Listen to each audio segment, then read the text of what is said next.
Tucked away in one of the remotest areas in the northwestern part of Botswana, in the Ngambiland district, lies the Gchwihaba caves. These caves, which are believed to have first been known to the Kunsen in the 1930s, were made popular by one farmer, Martina Strosky. The caves, which represent an interesting mystery of nature, are formed as a result of natural processes that operate fascinating geologic formations and are said to have existed over a period of 3 million years ago.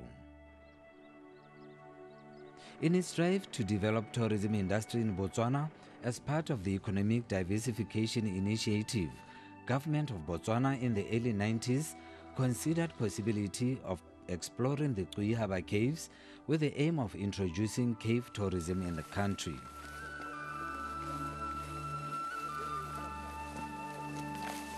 When we look at diversification away, yes indeed, we are doing all that. In the financial services, in tourism, we are going a long way in increasing our tourism product. That's why we are here today.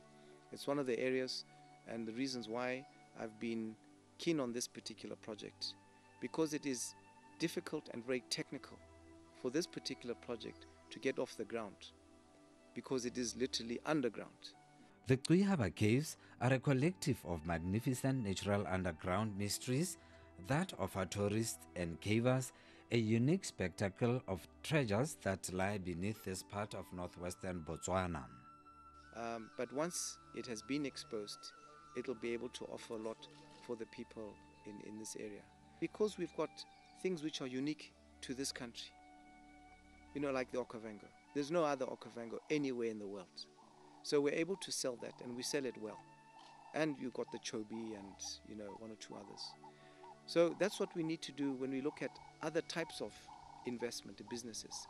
Intent on maximizing the tourism potential of this country, President Lieutenant General Gchwihaba Khama, a keen conservationist of the natural environment, is leading the mission to bring about the splendor and wonders of this area.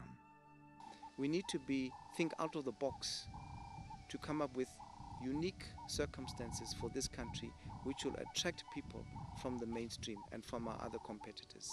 And this is what we are doing. This move by the government to develop the Gchwihaba caves as one of the tourist attractions was intended at improving the livelihoods of the Gchai community which resides in the area.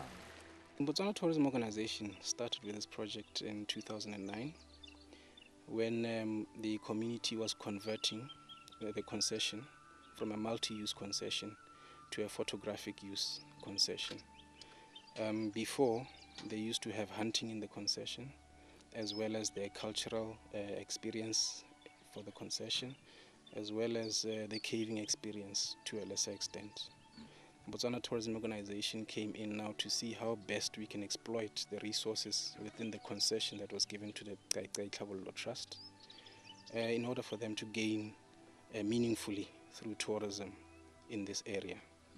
The project here entails development of accommodation facilities to augment people coming in to come and experience the caves, to also develop the product in terms of wildlife experience, where the people can come in to experience the wildlife that we are trying to attract back to the concession as they've migrated out due to hunting in a certain extent.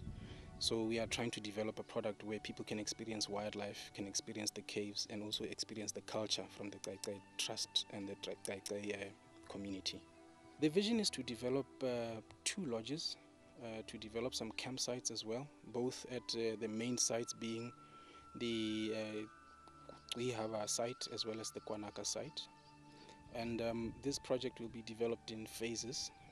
Phase 1 being the development of campsites, 1 campsite at Gchwihaba, 1 campsite at Kwanaka, as well as a borehole at each site to feed into the campsites and provide water to the campsites, as well as to also develop water holes to try and attract animals to the site.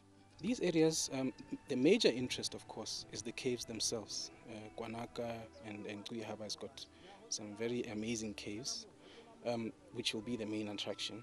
And then secondary to that is the culture from the Gchwihaba and the Gchwihaba community, which is mostly Sesarwa culture.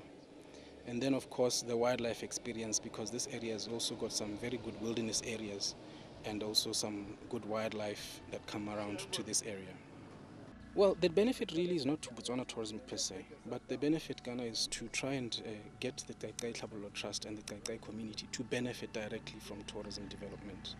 Botswana tourism is coming in to assist in the development by assisting with the resources needed to develop this project to become marketable and to become world recognized, so that we can get quite a number of people wanting to come and see what we have here.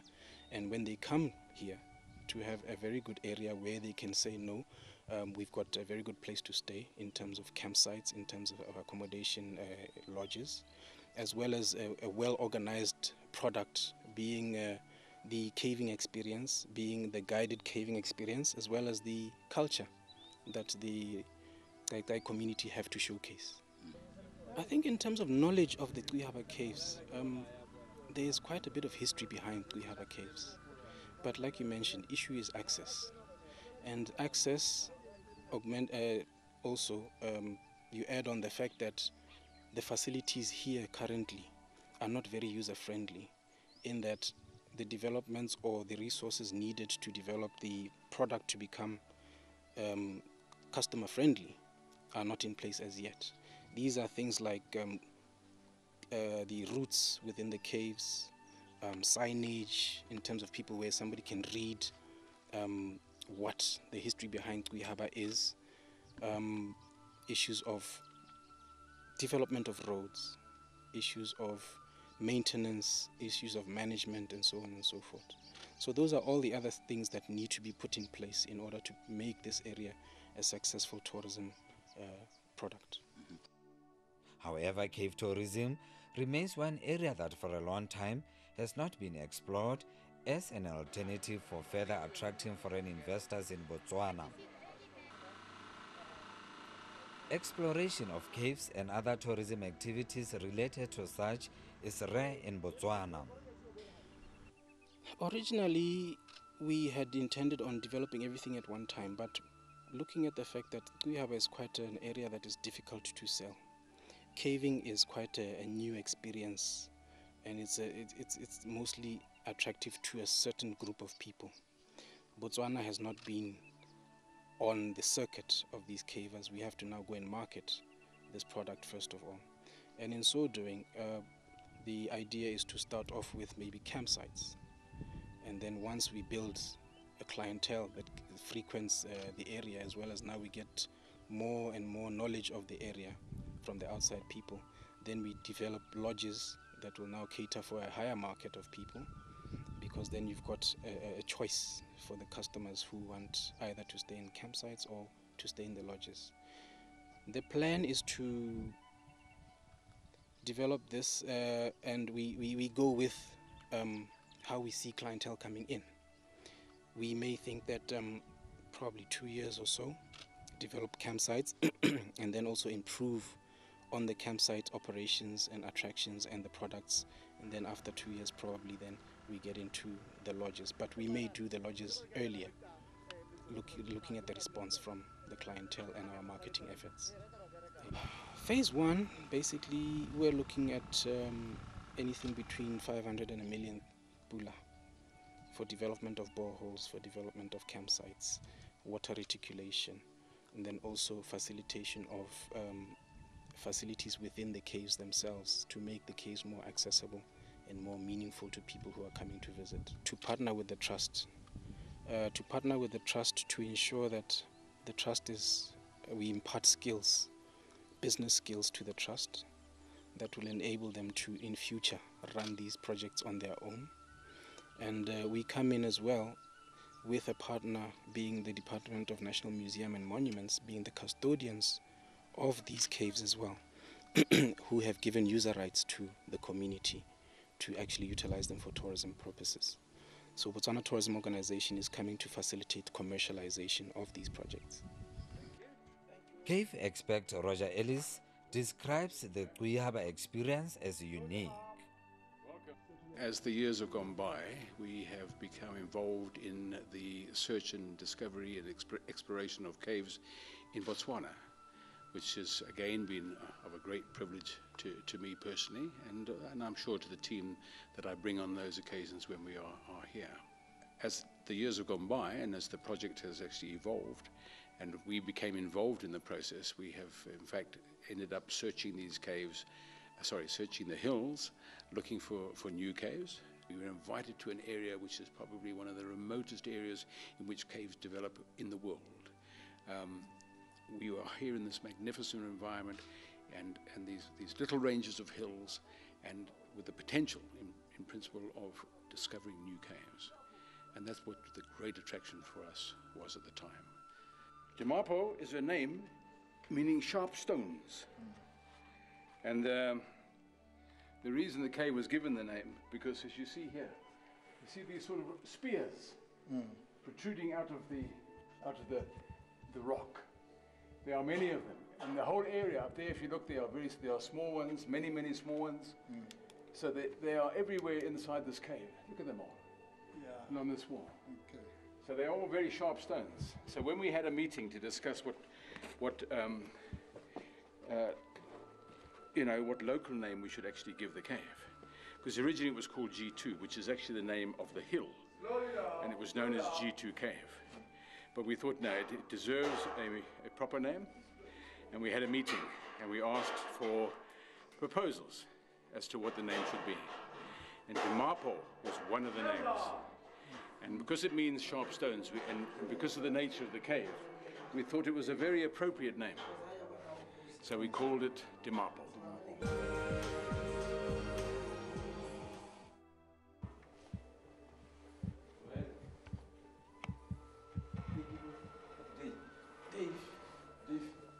Obviously, as the time has gone by and the caves have been being discovered, and we're having the opportunity to explore them and to survey them and to conduct research within them, the excitement continues. The mystery slowly unfolds, but more and more lies ahead. And that's what is so wonderful about caving for us. This particular project, the Gchwihaba Caves project, probably ranks as one of the most unusual caving projects in the world.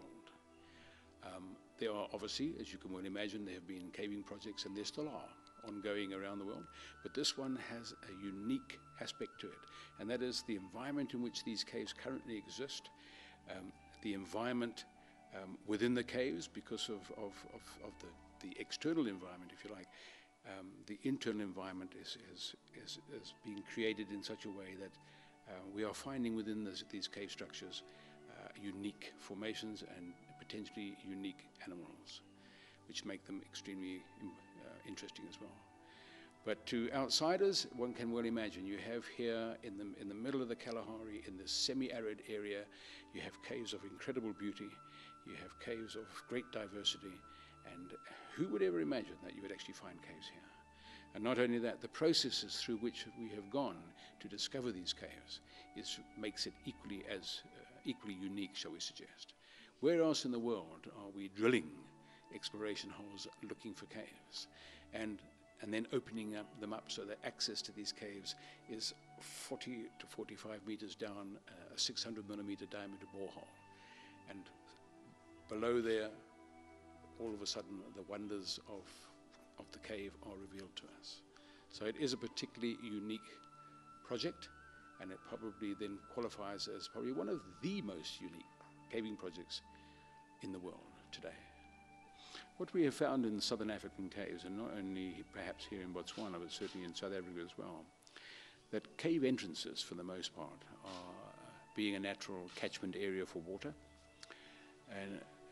and because of the fact that the cave atmosphere, which tends to emit from the cave during the natural breathing process, is generally very moist, that fig trees are one of the dominant species of trees which tend to grow at cave entrances.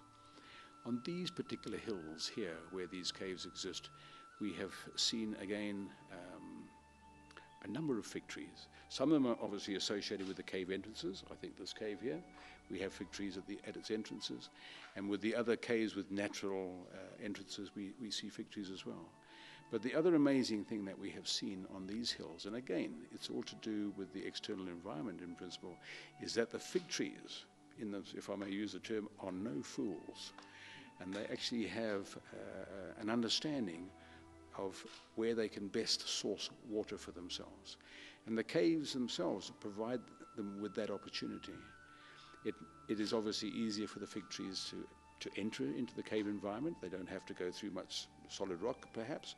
And we find that the trees grow in an almost a synergy with the cave. And very often we can actually, you could almost plot the nature of the cave or the shape or the profile of the cave by actually plotting the fig trees on the surface of the hill. And we've done that in this particular project, when we realized that the fig trees were an important feature with regard to the cave, and principally the direction in which the cave might well be growing. And this was before we've actually managed to drill our way into these caves.